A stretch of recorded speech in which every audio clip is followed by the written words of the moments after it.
l'uguaglianza e la parità senza distinzioni, come detto anche nell'articolo 3 della Costituzione. Il concetto di uguaglianza si è iniziato a sviluppare nel periodo del Settecento con l'Illuminismo. Prima di quel periodo le donne venivano reputate inferiori agli uomini. Successivamente ci sono state donne che, come le suffragette, per ottenere il diritto di voto si sono ribellate e hanno conquistato i loro diritti. O ancora la grande differenza tra ricchi e poveri, dove i poveri venivano reputati inferiori ai ricchi e non venivano nemmeno istruiti. Molti anni fa, ricordo la mia infanzia, la legge era uguale per tutti, si potevano difendere tutti perché la gente ci credeva nella legge.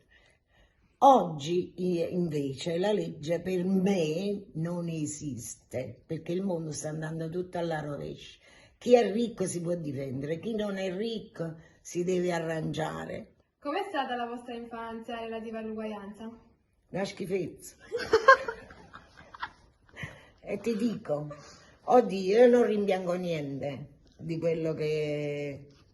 Però diciamo che la donna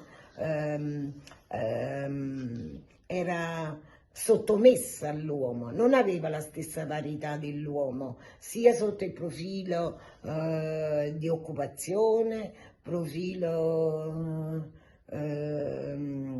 di potere che doveva avere. Quindi l'uomo ha sempre sovrastato la donna.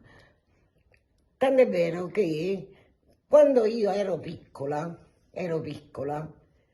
tenevo un fratello talmente geloso delle sue sorelle che un giorno ci voleva impiccare, perché era la festa di Palma Campania e siamo usciti alle 8 e alle 10 ci siamo ritirati, e per lui era troppo tardi, alle 10, e quindi ci ha fatto, abbiamo subito un bullismo, ecco, perché un bullismo. Poi un giorno, racconto appena una cosa della mia, un giorno io il mare non lo avevo mai visto, perché tenevamo questo fratello che era molto geloso e possessivo. Una vicina di casa con le loro figlie ci portò a mare, a Lido, Nappadella. E quando siamo tornati, io e quella poverina di mia sorella ci siamo riempite il viso di borodacco. Siamo uguali ma diversi perché nonostante le diverse caratteristiche apparteniamo tutti alla razza umana.